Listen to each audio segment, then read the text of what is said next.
तो रीट पात्रता परीक्षा में अब कुछ ही दिन बचे हैं और अपन जो है यूनिट वाइज जो सीरीज देख रहे थे उत्कर्ष क्लासेज की साइकोलॉजी की, वो आगे जारी रखते हैं ताकि एग्जाम से पहले हम पूरे की पूरी 500 यूनिटों को आंखों के आगे से गुजार सकें। ठीक है, तो अपनी दूसरी यूनिट चल रही थी, पहली पूरी हो चुकी है, दूसरी के भी बेहतर क्वेश्चन हो चुके हैं। तो इस यूनिट के जो है अगला क्वेश्चन है कि जो है सक्रिय अनुक्रिया अनुबंधन सिद्धांत के अंतर्गत अधिगम संबंध है किससे है। अब ये क्वेश्चन मोस्ट इंपोर्टेंट, पहला ही क्वेश्चन सबसे अच्छा पूछ लिया इन्होंने। सक्रिय अनुक्रिया अनुबंधन सिद्धांत के अंतर्गत अधिगम संबंध है। अब कईयों को तो यही नहीं पता होगा आप मैसेज की ये कौन सा सिद्धांत है, क्यों? क्योंकि अपन जो इस सिद्धांत का नाम पढ़ते ही नहीं है कहीं पर। लेकिन ध्यान रखना ये क्रिया प्रसूत सिद्धांत का दूसरा नाम है। कई बार क्वेश्चन आया हुआ है, जब रीट 2016 या जो है आपकी उससे पहले हुई उसमें इस हिसाब से क्वेश्चन आया हुआ है कि जो है आपका सक्रिय अनुक्रिया अनुबंधन सिद्धांत, जिसको क्रिया प्रसूत सिद्धांत कहते हैं, और क्रिया प्रसूत नाम लेते ही आपको पता चल गया होगा ये स्किनर का है, लेकिन इसी का दूसरा नाम ध्यान रख लेना आप क्या है, सक्रिय अनुक्रिया अनुबंधन सिद्धांत। इसके अंतर्गत जो है अधिगम का संबंध किस प्रकार का होता है। देखो, एक आपका जो है उद्दीपक अनुक्रिया सिद्धांत है। कौन सा? उद्दीपक अनुक्रिया सिद्धांत किसका? ये थार्नडाइक का। ठीक है, अपने को पता है, थोड़ा सा ध्यान से सुन लेना इस क्वेश्चन को, आप हो सकता है आपके लिए फायदेमंद हो जाइए। ठीक है, तो सक्रिय अनुक्रिया एक है उद्दीपक अनुक्रिया। सक्रिय अनुक्रिया अनुबंधन क्रिया प्रसूत का ही दूसरा नाम है जिस जो स्किनर ने दिया था, और उद्दीपक अनुक्रिया दिया था आपका थार्नडाइक ने। अब उद्दीपक अनुक्रिया में क्या हो रहा है? उद्दीपक अनुक्रिया यानी कि ऑप्शन नंबर 3 वाला चल रहा है। इसमें कौन सा संबंध चल रहा है? पहले उद्दीपक दिया जाता है, फिर अनुक्रिया की जाती है। ठीक है, इसको हम कहते हैं जो है SR थ्योरी। कौन सी थ्योरी कहते हैं? SR थ्योरी कहते हैं। ध्यान रखना, SR, S से स्टिमुलस जो उद्दीपक होता है, R से रिएक्शन यानी कि अनुक्रिया। अब जो SR थ्योरी है इसकी उल्टी होती है सक्रिय अनुक्रिया या क्रिया प्रसूत, यानी कि ये होती है RS थ्योरी। ठीक है, RS थ्योरी किसकी है? स्किनर की। ठीक है, SR का उल्टा RS होगी। R मतलब रिएक्शन पहले होगा, जो आपकी अनुक्रिया वो पहले होगी, उद्दीपक बाद में दिया जाएगा। तो उत्तर हो जाएगा ऑप्शन नंबर 2। समझ में आया होगा आपके कुछ। सक्रिय जो है सक्रिय अनुक्रिया अनुबंधन सिद्धांत या क्रिया प्रसूत सिद्धांत का दूसरा नाम है जो स्किनर ने दिया था। ये जो है आपका उद्दीपक अनुक्रिया सिद्धांत जो थार्नडाइक ने दिया था, उसमें तो क्या होता है? उद्दीपक अनुक्रिया होती है यानी कि SR होता है, जबकि जो क्रिया प्रसूत या जो सक्रिय अनुक्रिया अनुबंधन है इसमें RS होता है। मतलब इन दोनों को उल्टा कर दिया जाता है, अनुक्रिया पहले उद्दीपक बाद में। तो उत्तर हो जाएगा ऑप्शन नंबर 2। मेरे हिसाब से इस पूरी सीरीज की जो आज होगी अपनी, उसका पहला क्वेश्चन ही सबसे इंपॉर्टेंट बनता है। ठीक है, तो उत्तर हो जाएगा ऑप्शन नंबर 2। अगला क्वेश्चन है अभिकर्मित अधिगम सामग्री। अभिकर्मित अनुदेशन सुना होगा नाम आपने। अभिकर्मित अधिगम सामग्री में वैयक्तिक भिन्नताओं का ध्यान रखा जाता है। इसकी पुष्टि इस बात से होती है कि, द्वार देखो, अभिकर्मित अधिगम सामग्री में वैयक्तिक भिन्नताओं का ध्यान रखा जाता है। इसकी पुष्टि इस बात से होती है कि सबसे पहले अभिकर्मित अनुदेशन किसके द्वारा? यह भी आपका स्किनर द्वारा दिया गया था, और इसमें एक सिद्धांत है स्वगति का सिद्धांत। कौन सा? स्वगति का सिद्धांत। तो वही लगता है इसमें कि विद्यार्थी अपनी गति से सीखते हैं। तो अब आपके सामने उत्तर आ गया होगा कि अभिकर्मित अधिगम सामग्री में वैयक्तिक भिन्नता का ध्यान इसलिए रखा जाता है कि विद्यार्थी अपनी गति से सीख सकते हैं। क्यों? क्योंकि इसमें स्वगति का जो है सिद्धांत लागू होता है। सामग्री बहुत रोचक होती है, सामग्री को आसान ढंग से प्रस्तुत किया जाता है, सामग्री बहुत आकर्षक होती है। ये कुछ भी जो है उत्तर नहीं होगा। उत्तर होगा आपका विद्यार्थी स्वगति से या अपनी गति से सीख सकते हैं। Option number 1। अगला क्वेश्चन देखो, यूनिट वाइज टेस्ट सीरीज है तो कुछ इजी क्वेश्चन आएंगे, जैसे ये क्वेश्चन आया है। लेकिन इस क्वेश्चन पूछने का तरीका देखो आप, अलग अलग एक ही क्वेश्चन को कैसे अलग अलग टाइप से पूछ सकते हैं, वो हम जो है इसमें क्लियर करते जाएंगे। अगला क्वेश्चन है आपका, पियाजे के अनुसार संज्ञानात्मक बाल विकास की कितनी अवस्थाएं हैं? तो आपको पता है पियाजे ने 4 अवस्थाएं दी थी। ठीक है, सबसे पहले जो है संवेदी गामक अवस्था, जिसको पेशीय गामक अवस्था भी कहते हैं। दूसरी जो है आपकी कौन सी होती है? जो है पूर्व संक्रियात्मक अवस्था होती है। तीसरी होती है आपकी मूर्त या ठोस संक्रियात्मक अवस्था, और चौथी होती है औपचारिक क्रियात्मक अवस्था। तो ये 4 अवस्थाएं बार बार पढ़ चुके, तो यहां लिखने की मेरे हिसाब से आवश्यकता नहीं है। उत्तर हो जाएगा आपका 4 अवस्थाएं। ठीक है, पियाजे की कितनी अवस्थाएं संज्ञानात्मक विकास की? 4 अवस्थाएं।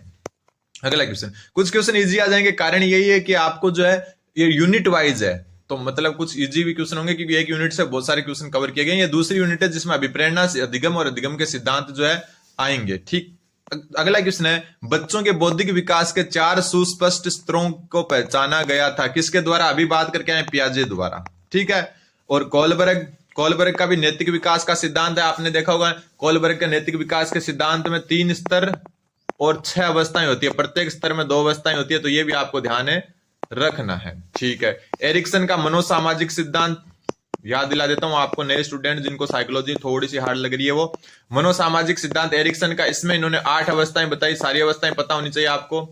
ठीक है, और स्किनर का तो वो सिद्धांत जो आपका अधिगम का सिद्धांत है वो है, तो ये आपको पता होना चाहिए। तो 4 सुस्पष्ट स्तरों में पियाजे द्वारा क्या किया गया, वर्गीकरण किया गया।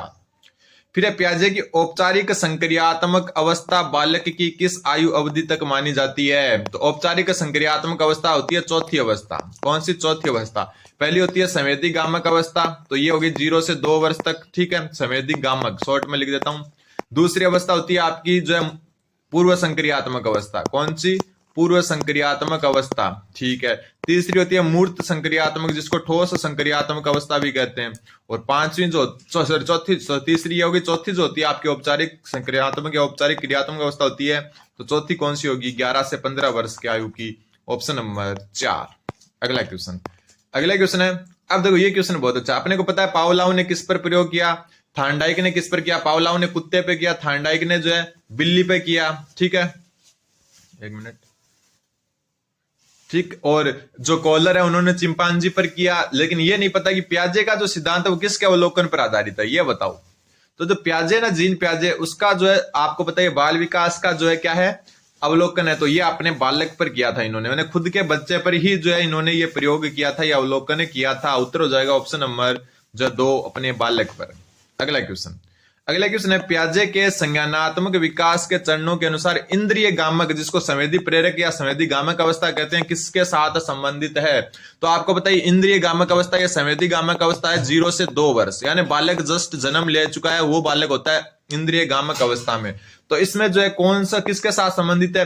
देखो, तार्किक रूप से समस्या समाधान की योग्यता तो एक 2 साल के बच्चे में कभी नहीं आ सकती। विकल्पों के निर्वचन और विश्लेषण करने की योग्यता भी कहीं नहीं आ सकती। 2 साल का बच्चा किसी चीज का विश्लेषण नहीं कर पाता, सामाजिक मुद्दों को भी नहीं जानता, रिश्ते नाते कुछ भी नहीं जानता। 2 साल का बालक वो अनुकरण, स्मृति और मानसिक निरूपण करता है बस। मतलब कोई जो है दूसरे को देखकर अनुकरण करना, स्मृति यानी कोई चीजों को जो दिमाग में से बैठा लेता है, और मानसिक निरूपण यानी कि किसी चीजों का जो है चित्र दिमाग में बैठा लेता है। बाकी ये 3 नहीं होंगे तो उत्तर क्या हो जाएगा? उत्तर हो जाएगा ऑप्शन नंबर 1, अनुकरण, स्मृति और जो मानसिक निरूपण है वो आपका इंद्रिय गामक अवस्था में हो जाता है। अगला क्वेश्चन है, ये अच्छा क्वेश्चन है। पियाजे के अधिगम के संज्ञानात्मक सिद्धांत के अनुसार वह प्रक्रिया जिसके द्वारा संज्ञानात्मक संरचना को संशोधित किया जाता है कहलाती है। अच्छा क्वेश्चन है, पियाजे के अधिगम के संज्ञानात्मक सिद्धांत के अनुसार वह प्रक्रिया जिसके द्वारा संज्ञानात्मक संरचना को संशोधित किया जाता है। ठीक है, मतलब संज्ञानात्मक सिद्धांत के अनुसार वह प्रक्रिया कौन सी जिसके द्वारा संज्ञानात्मक संरचना को संशोधित किया जाता है? ध्यान रख लेना उत्तर को, इसका उत्तर हो जाएगा आपका समायोजन। ऑप्शन नंबर 2, समायोजन। समायोजन के द्वारा जो है संज्ञानात्मक संरचना को संशोधित किया जाता है। अगला क्वेश्चन है, सीखने की अंतर्दृष्टि सिद्धांत किसकी देन है? तो सीखने का अंतर्दृष्टि सिद्धांत, जिसका दूसरा नाम है सूझ का सिद्धांत। किसका? सूझ का सिद्धांत। और ये किसकी देन है? तो ये गेस्टल्टवादियों की देन है। तो उत्तर हो जाएगा आपका ऑप्शन नंबर 2। ठीक है, दिया किसने था? ये कोहलर ने। जो सुल्तान नामक चिंपैंजी पर जो प्रयोग किया था, किसने दिया था? गेस्टल्टवादियों ने। नाम क्या था गेस्टल्टवादी का? कोहलर। अंतर्दृष्टि या सूझ का सिद्धांत कहते हैं इसको। अगला क्वेश्चन, गेस्टल्टवाद के प्रतिपादक कौन है? तो मैं आपको बता चुका, गेस्टल्टवाद का जो सूझ का सिद्धांत है वो तो कोहलर ने दिया था, लेकिन जो गेस्टल्टवाद संप्रदाय है इसके जनक है आपके मैक्स वर्दिमर। कौन? मैक्स वर्दिमर। ऑप्शन नंबर 2 इसका सही उत्तर हो जाएगा। अगला क्वेश्चन है आपका कि बालक की सोच अमूर्तता की अपेक्षा मूर्त अनुभवों एवं प्रत्ययों से होती है, यह अवस्था है। बालकों की सोच अमूर्तता की अपेक्षा मूर्त अनुभवों एवं संप्रत्यों से होती है, यह अवस्था है। तो देखो, बालकों की सोच अमूर्तता की अपेक्षा मूर्त अनुभव एवं प्रत्ययों से होती है, ये अवस्था कौन सी आपकी? तो ये जो अवस्था है ये आपकी मूर्त संक्रियात्मक अवस्था या ठोस संक्रियात्मक अवस्था। कौन सी? मूर्त या ठोस संक्रियात्मक अवस्था। और ये होती है तीसरी अवस्था पे आ जाएगी। ठीक है, पहली अवस्था 0 से 2 होती है, दूसरी 2 से 7 और 7 से 11 वाली तीसरी अवस्था जो है ये आपकी है। तो उत्तर हो जाएगा 7 से 11 या 7 से 12। ऑप्शन नंबर 1 इसका सही उत्तर हो जाएगा। कहीं 11 लिखा मिल सकता है आपको, कई बुक्स में 12 लिखा मिल सकता है, लेकिन ऑप्शन के हिसाब से आप क्लियर देख सकते हो कि उत्तर क्या हो जाएगा? Option number 1। अगला क्वेश्चन है, ये क्वेश्चन अच्छा बनता है। देखो कैसे बनता है। फ्रायड, पियाजे एवं अन्य मनोवैज्ञानिकों ने व्यक्तित्व विकास की विभिन्न अवस्थाओं के संदर्भ में व्याख्या की, परंतु पियाजे ने किसके संदर्भ में जो है आपको जो है मतलब व्याख्या की? मतलब फ्रायड ने भी की, पियाजे ने भी की, और बहुत सारे मनोवैज्ञानिक है जिन्होंने व्यक्तित्व विकास की विभिन्न अवस्थाओं के संदर्भ में व्याख्या की। बात यह, परंतु पियाजे ने किस आधार पर की? तो देखो ये इसलिए इंपॉर्टेंट बनता है क्योंकि जो एक यूनिक क्वेश्चन है, इसका उत्तर हो जाएगा ऑप्शन नंबर 3, विभिन्न अवस्थाओं को समझाने के लिए संज्ञानात्मक बदलाव के बारे में कहा। ठीक है, आपको पता है संज्ञानात्मक विकास सिद्धांत दिया तो यही उत्तर होना है, क्योंकि संज्ञानात्मक शब्द सिर्फ इसी में आ रहा है और कहीं नहीं आ रहा। ठीक है, तो ध्यान रखना, पियाजे ने जो है विकास का सिद्धांत किस आधार पर दिया कि विभिन्न अवस्थाओं को समझाने के लिए उन्होंने संज्ञानात्मक बदलाव के बारे में कहा। संज्ञानात्मक बदलाव के आधार पर इन्होंने क्या किया, जो है विभिन्न अवस्थाओं में बांटा जो है बाल विकास को। अगला क्वेश्चन है, पियाजे के अनुसार विकास की पहली अवस्था, जिसको पूर्व संक्रियात्मक संवेदीगामक अवस्था कहते हैं, के दौरान बच्चा डैश सबसे बेहतर सीखता है। तो देखो नाम क्या है उस अवस्था का, 0 से 2 वर्ष वाली का, संवेदीगामक अवस्था। इसको दूसरे शब्दों में कहें तो ये होती है इंद्रिय गामक अवस्था। कौन सी होती है? इंद्रिय गामक अवस्था। तो अब आप खुद सोचो किसके द्वारा सीखता है? इंद्रियों के द्वारा। उत्तर हो जाएगा ऑप्शन नंबर 1। ये भी एक अच्छा क्वेश्चन बनता है नए स्टूडेंट के लिए, खास करके पुराने वाले तो पके हुए हैं, उनको तो पता है कि किस हिसाब से क्या होता है। ठीक है, निष्क्रिय शब्दों को समझाने वाला अमूर्त तरीके से तो चिंतन कर ही नहीं सकता, भाषा के नियोजित ज्ञान का भी अनुप्रयोग नहीं कर सकता, तो क्या कर सकता है? वो इंद्रियों द्वारा सीखता है। क्यों? क्योंकि उसका नाम ही संवेदीगामक, संवेदनाओं द्वारा या इंद्रियों द्वारा सीखता है। अगला क्वेश्चन है, बच्चे दुनिया के बारे में अपनी समझ का सर्जन करते हैं, इसका श्रेय डैश को जाता है। बच्चे दुनिया के बारे में अपनी समझ का सर्जन करते हैं, इसका जो श्रेय है वो किसको जाता है? तो ये पियाजे को जाता है। ये भी एक अलग क्वेश्चन है, एक यूनिक क्वेश्चन है, नोट करने जैसा क्वेश्चन है। क्या है कि बच्चे दुनिया के बारे में अपनी समझ का सर्जन करते हैं, मतलब बच्चे जो है देख देख कर जो है क्या करते हैं, अपनी समझ जो है ना दुनिया के बारे में उसका सर्जन करते हैं, मतलब उसको एक जगह जो है बहुत सारी जो है चीजों को सीख सीख के एक जगह इकट्ठा करते रहते हैं, सर्जन करते रहते हैं। ये बात आपकी किसके द्वारा कही गई है? पियाजे के द्वारा। अगला क्वेश्चन है आपका, अगला जो क्वेश्चन है आपका कि डैश को अभिप्रेरित शिक्षण का संकेतक माना जाता है। डैश को अभिप्रेरित शिक्षण का संकेतक माना जाता है। किसको माना जाता है? विद्यार्थी द्वारा पूछे गए प्रश्न हो सकता है। कक्षा में एकदम खामोशी, बिल्कुल नहीं, नेगेटिव है ये। कक्षा में अधिकतम उपस्थिति, तो ये भी जो है अभिप्रेरित शिक्षण का कोई जो है संकेतक नहीं माना जा सकता। शिक्षक द्वारा दिया गया उपचारात्मक कार्य, तो ये भी नहीं है। क्यों? उपचारात्मक कार्य कब देते हैं? जब आप अच्छे से सीख नहीं पाते। बात यहाँ पर अभिप्रेरित शिक्षण की हो रही है, तो उत्तर हो जाएगा विद्यार्थी द्वारा प्रश्न पूछने। यानी जब विद्यार्थी प्रश्न पूछते हैं, इसका मतलब वहां पर कुछ जो है विपरीत व्यवहार या विपरीत शिक्षण हो रहा है, बच्चों को रुचि आ रही है, जिज्ञासा उत्पन्न हो रही है बच्चों में, इसलिए बच्चे क्वेश्चन पूछ रहे हैं। तो उत्तर हो जाएगा आपका ऑप्शन नंबर 1। अगला क्वेश्चन है, ये क्वेश्चन भी अच्छा क्वेश्चन है। देखो अभिप्रेरणा से आ गया है, निम्न में से उपलब्धि अभिप्रेरणा पर किन लोगों ने काम किया? देखो आपने एक जो नाम सुना होगा, जो है ज्यादातर आजकल क्रिकेट देखते हैं, ऑस्ट्रेलियन क्रिकेट टीम के मैक्सवेल। कौन है? मैक्सवेल। ठीक है, और मैक्सवेल को आप ऐसे जोड़ सकते हो कि ये बहुत खतरनाक विस्फोटक बल्लेबाज है, इन्होंने बहुत कुछ उपलब्धि हासिल की है, तो यहां से ध्यान रख लेना मैक्सीलैंड। ठीक है, वैसे बार बार पढ़ोगे तो याद हो जाएगा, लेकिन नए स्टूडेंट को मैं बता रहा हूं, बाई चांस वो कंफ्यूज हो जाए, तो मैक्सवेल जो क्रिकेटर है ऑस्ट्रेलिया के, वो बहुत ज्यादा मतलब विस्फोटक बल्लेबाज है, उन्होंने बहुत सारी उपलब्धियां हासिल की, रिकॉर्ड बनाए, तो इससे याद रख सकते हो उपलब्धि अभिप्रेरणा जो है आपकी मैक्सीलैंड और साथ में एटकिंसन। ठीक है, तो उत्तर हो जाएगा आपका ऑप्शन नंबर 2। अगला क्वेश्चन है आपका, उपलब्धि अभिप्रेरक के संबंध में निम्नलिखित में से कौन सा कथन सही है? उपलब्धि अभिप्रेरक के संबंध में निम्नलिखित में से कौन सा कथन सही है? पहला, उपलब्धि अभिप्रेरक जीवित रहने के लिए आवश्यक है। बिल्कुल सही बात है, जीने के लिए उपलब्धि जो अभिप्रेरक है वो आवश्यक है, तो बिल्कुल है। यदि व्यक्तिगत, देखो उपलब्धि अभिप्रेरक के कारण ही आप जो क्या कर रहे हो, तैयारी कर रहे हो रीट की, सेकंड ग्रेड की। ठीक है, यदि व्यक्तिगत क्षमताओं की संतुष्टि महत्वपूर्ण है, तो उपलब्धि प्रेरक को विकास प्रेरक कहा जाता है, तो यह भी बात बिल्कुल सही है। फिर यदि व्यक्तियों के मध्य प्रतियोगिता पर बल है, तो उपलब्धि अभिप्रेरणा को सामाजिक अभिप्रेरक कहा जाता है। बिल्कुल, प्रतियोगिता पर बल मतलब जैसे रीट में सिलेक्शन लेना, थर्ड ग्रेड टीचर बनना है, सेकंड ग्रेड टीचर बनना है, तो ये आपका सामाजिक अभिप्रेरक की तरह कार्य करता है। उत्तर हो जाएगा आपका उपयुक्त सभी। अगला क्वेश्चन, कौन सी जैविक आवश्यकता सबसे कम जरूरी है? कौन सी जैविक आवश्यकता सबसे कम जरूरी है? ऑप्शन 1 यौन, 2 भूख प्यास। तो देखो भूख प्यास जो है ये आपके लिए बहुत जरूरी है, इनके बिना नहीं रह सकते, लेकिन ऑप्शन नंबर 1 जो है इसका सही उत्तर हो जाएगा कि कौन सी आवश्यकता सबसे कम जरूरी है, तो ऑप्शन नंबर 1 इसका सही उत्तर हो जाएगा, कोई नहीं भी नहीं होगा। ठीक है, अगला क्वेश्चन है मूल प्रवृत्ति सिद्धांत किसकी देन है? तो आपको पता ही है the outline of psychology, the outline of psychology पुस्तक किसकी है? The outline of psychology. ठीक है, तो ये पुस्तक लिखी थी मैकडूगल ने, और मैकडूगल ने आपके जो है 14 मूल प्रवृत्तियां बताई थी। कितनी? 14 मूल प्रवृत्तियां, और इन 14 मूल प्रवृत्तियों है ना, इनसे संबंधित 14 संवेग बताए थे इन्होंने। क्या बताए थे? 14 संवेग। तो उत्तर क्या हो जाएगा? मूल प्रवृत्ति सिद्धांत देन किसकी है? मैकडूगल। एक ध्यान रखना, मैकडूगल ने चूहों पर भी प्रयोग किया था, चूहों पर प्रयोग किया था मैकडूगल ने। किस पर? चूहों पर प्रयोग।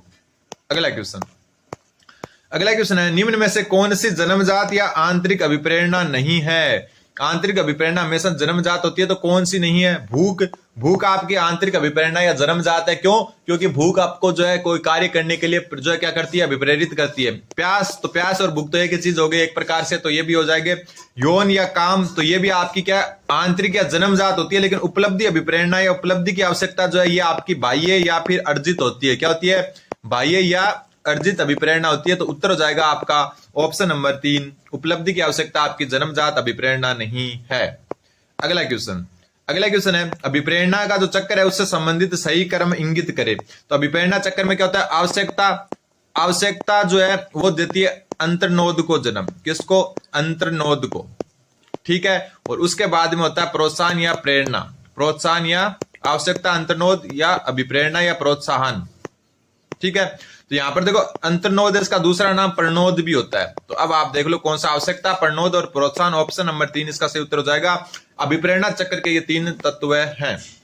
अगला क्वेश्चन है अभिप्रेरणा की व्याख्या जन्मजात मूल प्रवृत्तियों के आधार पर की जा सकती है, किसने कहा?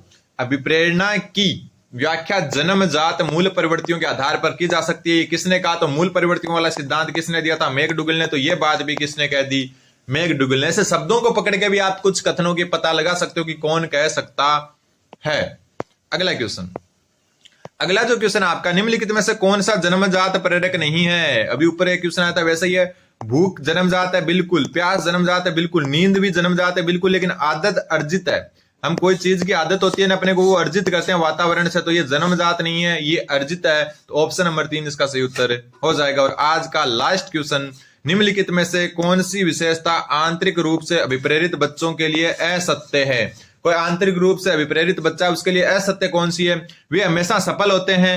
तो ये पहला ही असत्य है। क्यों? क्योंकि हमेशा सफल होना जरूरी नहीं है। अगर हमेशा सफल होते हैं तो आंतरिक अभिप्रेरित बच्चे जो है बहुत ज्यादा होते हैं और वो सारे के सारे सफल हो जाते हैं। ठीक है, मान लो कि 100 पोस्ट है और 200 बच्चे आंतरिक अभिप्रेरित है, तो क्या 200 के 200 पूरे सफल हो जाएंगे? वो हमेशा सफल होते हैं जरूरी नहीं होता। पहला ही असत्य हो गया। उन्हें कार्य करने में आनंद आता है, बिल्कुल आता है। वे कार्य करते समय उच्च स्तर की ऊर्जा प्रदर्शित करते हैं, बिल्कुल। वे चुनौतियों भरे कार्यों को पसंद करते हैं, बिल्कुल। लेकिन वह हमेशा सफल हो ऐसा कोई जरूरी नहीं है। तो ये उत्कर्ष की अपनी यूनिट वाइज जो टेस्ट सीरीज चली है उसके जो है ये 8वीं क्लास थी। उम्मीद आपको समझ में आया होगा। चैनल को सब्सक्राइब करें, अगली क्लास आपको जल्दी मिलने वाली है। धन्यवाद।